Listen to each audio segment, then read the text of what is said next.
It's a nice day, so I thought I'd sit outside, kind of soak it up. Yeah, I was thinking about we've had, in my lifetime, we've had some pretty amazing prophets of God. One of the things that I was thinking about is, the fact that there are races of people on this world. There's white people, Caucasians, there's black people, there's Polynesians and Asians, and I hope that's the right word because they constantly change what is politically correct, and Hispanics. There's all these different races of people, and very few people understand that the forces of evil on this world are on the verge. I mean, all it will take for evil to take over the whole planet is for this one ring to be found, for the evil king of this world to get his hands back on the ring. If he gets his hands on the ring, it's over. It's curtains for everybody. All the good people on the planet will be enslaved. Even my cats, you can hear my cats in the background. They're very upset about this. All the good people on this world will be enslaved by this evil lord's minions if he gets his hands back on the ring. And I know that, some people don't believe it, but it's true. And the reason I know that it's true is because it's written. J.R.R. Tolkien was inspired by God. And he was inspired by God because his writing has endured for so long.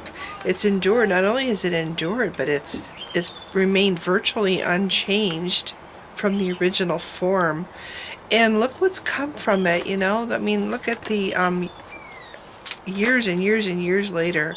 Look at how people still read these books and believe. So, I'm very convinced that J.R.R. Tolkien was inspired by God, and that every word of his books, his amazing books, just breathe with the spirit of God.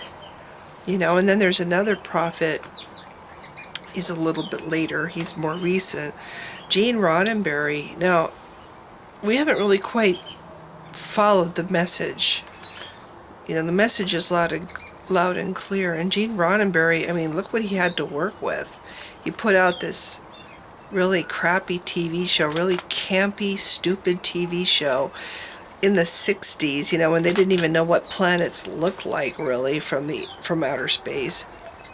And horrible special effects. Star Trek, that was his creation, and I mean, it's now 2015 and they're still making episodes and movies of this thing. It has endured. Not only has it endured, but the followers have kept it going. I mean, the fact that there's so much there's so much, it has inspired so many lives and changed so many lives so profoundly. It's beyond doubt that God has inspired the whole thing. It's inspired by God, and it's Gene Roddenberry was the prophet that God spoke directly to. It's very obvious to me. And, the fact is that the message, we haven't really been following the message, which is God's will. It's God's will that we eliminate currency, all forms of currency on this planet, and we dedicate our entire efforts to space travel and intergalactic travel and spreading humanity across the galaxy. That's clearly God's will for humans. And the fact that we have not done that has made God very displeased. In fact, I'm pretty sure that may account for global warming, as God is so displeased with humans because we have not followed his will as far as that. There's really very little we can do about the ring. We just hope that it's never found. But the space travel thing is within our power to do, and we haven't been doing it. Now, what's really funny is there's people who don't believe that. They don't believe that Gene Roddenberry was inspired. They don't. And, it's funny because They actually do believe it. They do. They just work so hard to convince themselves that it's not true. They have to work. They're constantly trying to argue that it's not true. It's like they're just trying to convince themselves that it's not true. They really know deep down inside, they know it's true. They know inside their hearts that we're supposed to be, making spaceships and flying to other worlds. They know that. They know because, God, they all know that God speaks through Gene Roddenberry. It's a fact, and they should know it. So there's really no such thing as a non-believer. Just people who want to continue to live in their chosen lifestyle, which is, stuck on this earth and not looking toward, reaching out across the heavens. They're in love with their current lifestyle, and it's sad, but God sees them. God sees them, and one day they're going to pay for that. They're going to suffer. They're going to regret their pride, This is just examples, okay? Anybody who would hear me say this kind of stuff would think I was completely off my rocker. And yet, this is exactly what Christians do. This is exactly what Christians do. Because a book says something, it's true. They really believe this. It's true because it's in the Bible. Look at this book. Look at this book. It says this. See? This is proof right here. Look on page 38. See the sentence right here? That's proof right there. That's proof. Oh, and that's not good enough for you? Look, let's flip over to this chapter here and look on here, page 2007. See? Read that sentence. See? It's true. It's true because there's two sentences here in this book that say so. So it's true. Well, because the book is inspired by God. That's why we know it's true. It's because it's inspired by God. Well, because the book says that it's inspired by God. That's why the book says it is. Yeah. Well, it's got to be true because people have believed it for a long time. And it's changed lives. So it's inspired by God because it's changed lives. And it says that it's inspired by God. That's why we know it. And that's why, what it says is so hugely important. Everything that this book says, this is what God wants for us because this book says so. And I'm sorry, but there's no such thing as there's no such thing as atheists. There's no such thing as people who don't believe. It says right here in this book that there's no such thing. That's how we know that people like you who don't believe it, you don't really exist. You're just pretending to not believe. You're in denial. You're in denial that this is true because you're really set on, living the way you want to live. You're really set, on how you want to live. So you're just in denial of what you know is true. You really do. Deep down inside, you know it's true. And you're just struggling really hard to convince yourself that it's not true. But you really know it's true. Yeah. And other things too, like the whole idea that, do Christians grasp how big the universe is? Do they really? Do they really give it any thought at all? How big the universe is? And they actually think that a deity, a being that is so mighty that he can create the universe. And there's a chance there's more than one of them too. So it could be multiple universes. But let's just imagine there's just one universe. Do you know how big a galaxy is? How big a galaxy is? This thing that we call the universe has billions of galaxies inside of it. And between each galaxy, there's all this space. It takes time to get from one galaxy to another.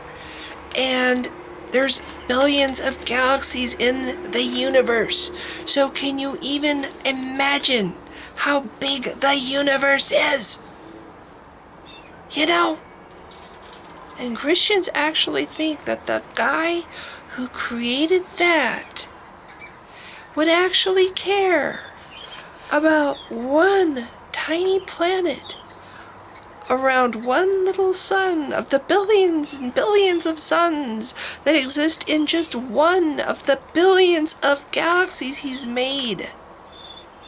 You know? That he would care about one little species. Not even that, one little individual of that species. And what that one individual is thinking right now, and what that one individual is going to do on Sunday morning, and what that one individual is going to say when they get home and they're late and they have to face their wife. Are they going to lie?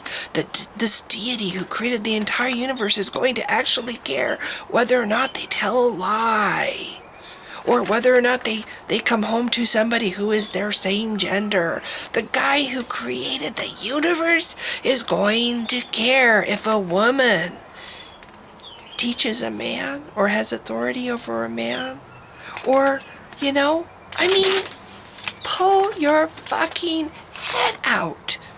Christians believe that this thing, first of all, they believe that a God created the universe. They believe that there's a God who created this and that he just always been there. They don't have to come up with any kind of explanation for how he got there or who made him. He's just always been there.